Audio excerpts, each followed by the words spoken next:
캡틴 아메리카는 평범한 일반인의 삶을 선택하면서 자신의 뒤를 이을 차세대 캡틴으로 흑인인 팔콘을 지목했어. 백인 우월주의가 강한 미국의 사회 분위기를 생각해보면 정말 상징적인 장면이기도 했지. 사실 이런 흐름은 미국 문학의 전반에 퍼지고 있어. 얼마 전에도 덴마크의 동화를 기반으로 한 애니메이션 인어공주의 실사 주인공으로 흑인 할리 베일리가 낙점됐지. 미국이 이민자들을 보다 적극적으로 그들의 문화 속으로 끌어들이고 있다는 걸 알 수 있어. 그런데 만약 이 상황이 우리나라에서 벌어졌다면 어땠을까? 캡틴 아메리카가 한국인이고 후계자로 이민자 혹은 다문화 출신을 발탁한다면 말이야. 미국과 같은 서구권 국가들이 여러 인종을 적극적으로 포용하려는 이유는 사실 인구 감소 때문이야. 그들은 일찌감치 인구 절벽에 대한 대책으로 이민자 유입을 택했어. 짧은 시간 내에 출산율이 급감하는 한국만큼은 아니지만 어쨌건 전 세계적으로 출산율을 감소하고 있는 추세거든. 2015년부터 2020년 사이 전 세계 200여국 합계 출산율 평균은 2.47명인 것으로 집계됐어. 40년 전 4.47명을 기록했던 것을 고려하면 그 사이에 44%나 감소한 거지. 이처럼 출생률은 세계 모든 곳에서 하락하고 있어. 흔히들 출생률이 높다고 생각하는 최빈국에서도 상황은 마찬가지야. 전 세계적으로 출생률이 감소하는 이유는 간단해. 도시화 때문이지. 농경사회였던 과거에는 자녀들이 곧 노동력이었어. 하지만 도시화 이후 자식들은 더 이상 농장에서 일할 필요가 없어졌어. 게다가 부모 입장에선 도시 속에서 자녀를 키우면 높은 수준의 교육을 제공해야 하기 때문에 오히려 자식이 경제적 부채로 느껴지게 된 거지. 그러니까 전 세계가 도시화의 추세로 접어들고 있는 이상 출생률의 감소는 당연한 수순이야. 물론 출생률 감소의 충격이 최소화되도록 노력할 필요가 있긴 하겠지만 단순히 출생률만 높이겠다는 정책은 인구 절벽의 대책이 될 수 없는 거지. 이런 상황에서 우리보다 먼저 출생률 감소를 겪고 인구 감소를 눈앞에 둔 선진국들이 택한 대책은 이민자 유입이었어. 유럽과 북미권은 일찌감치 이민자를 받아들이기 시작했고 이런 분위기를 반영해 넥스트 캡틴 아메리카를 이민자 출신 흑인인 팔콘으로 선정하는 데 이른 거지. 적극적으로 이민자를 자국 문화에 끌어들이는 것이 인구 절벽에 대비할 수 있는 가장 효과적인 방법이라는 계산에서야.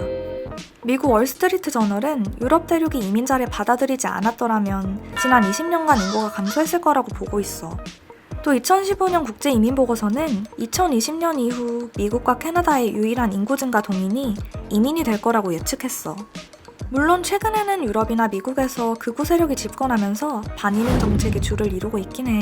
난민을 무차별하게 받아들인 탓에 이민자와 비이민자 간의 갈등이 깊어졌기 때문이지. 그렇다면 사상 초유의 0명대 출산율을 기록한 우리나라는 어떻게 해야 할까? 다시 반이민이 대세가 되었으니 출산율 높이기에만 신경 써야 할까? 물론 출산율 높이는 것도 중요하지만 출산율 감소가 세계적인 추세라면 다른 대안도 필요해. 우리가 해야 할 일은 앞서 이민자가 성공적으로 유입된 나라와 그렇지 못한 나라의 정책을 비교하면서 우리의 이민 정책이 나아가야 할 방향에 대해 고민하는 거야. 우리가 나아가야 할 방향을 알기 위해선 우선 우리나라의 이민 정책을 살펴봐야 해. 현재 한국의 이민 정책은 이민자가 정상적으로 정착하기에 폐쇄적인 시스템이야. 경제적, 정치적, 사회적 분야에서 다 배제된 상태지. 게다가 대부분의 외국인 이민자가 단순 인력과 결혼 이민자인데 이들이 낳은 자녀들, 그러니까 다문화 2세의 취학률이 저조해서 잠재적 빈곤층이 될 가능성도 높은 상황이야. 이는 결국 사회 통합 비용을 높이는 결과로 이어질 거야. 실제로 2018년 다문화에 대한 국민인식 조사를 진행한 결과 61%가 외국인 노동자를 대한민국 구성원으로 받아들이기 힘들다고 답했어. 외국인 노동자에 대한 인식이 안 좋은 이유로는 경제적 비용, 문화적 갈등, 사회 범죄로 인한 분열, 그리고 국가 결속력 저하 등이 꼽혔지. 최근에는 제주 예멘 난민 사태나 조선족 범죄가 잇따라 알려지면서 외국인 이주민에 대한 인식이 더더욱 안 좋아졌어.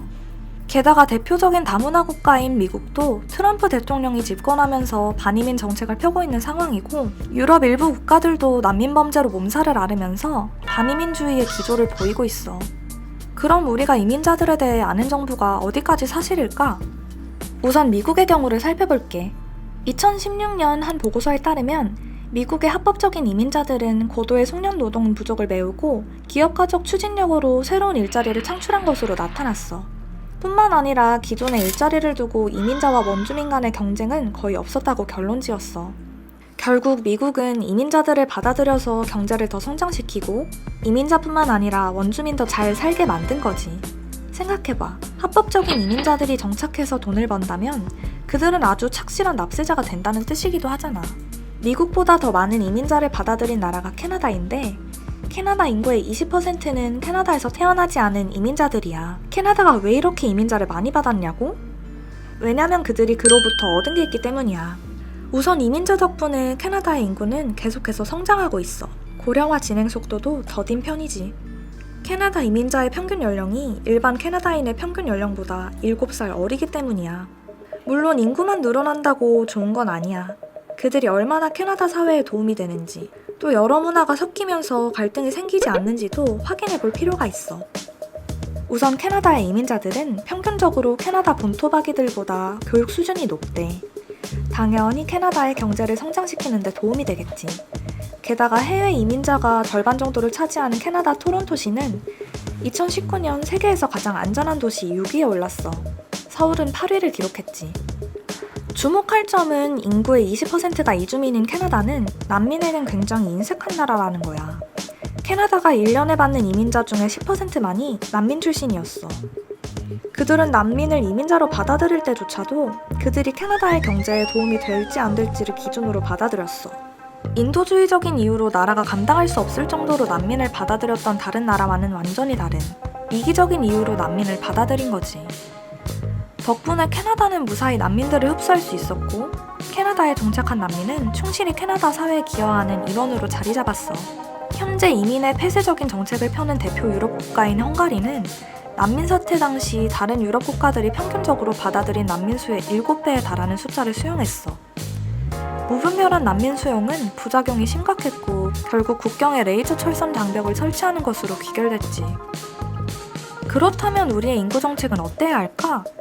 물론 기형적으로 낮은 출산율을 끌어올리는 방법도 강구해야겠지만 또 다른 대책인 이민자 유입에 대해서도 적극적으로 고려해봐야 해. 앞서 말했듯이 우리나라엔 이민자에 대한 구체적인 정책이 아직 미비한 상황이야. 하지만 인구 절벽을 대비하기 위해선 숙련 기능 인력 등 우리 경제에 도움이 될 수 있는 이기적인 이민 정책을 얼른 마련할 필요가 있겠지.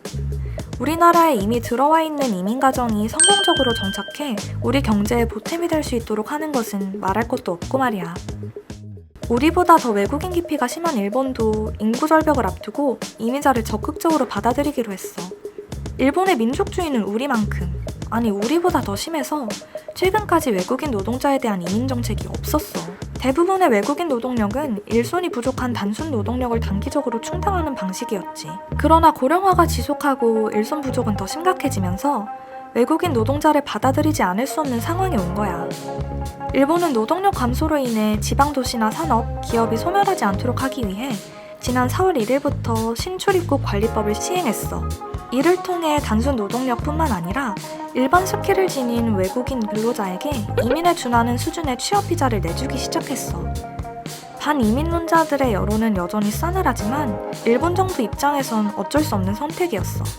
우리나라의 고령화 저출산이 일본만큼이나 빠르게 진행되고 있다는 걸 고려한다면 일본의 사례를 살펴보면서 더 똑똑한 정책을 얼른 마련하는 게 중요하겠지.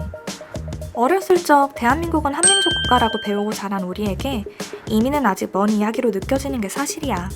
하지만 이제라도 이민 정책을 잘 만들어놔야 펠콘 같은 우수한 인재들이 많이 모이는 나라가 될 수 있지 않을까?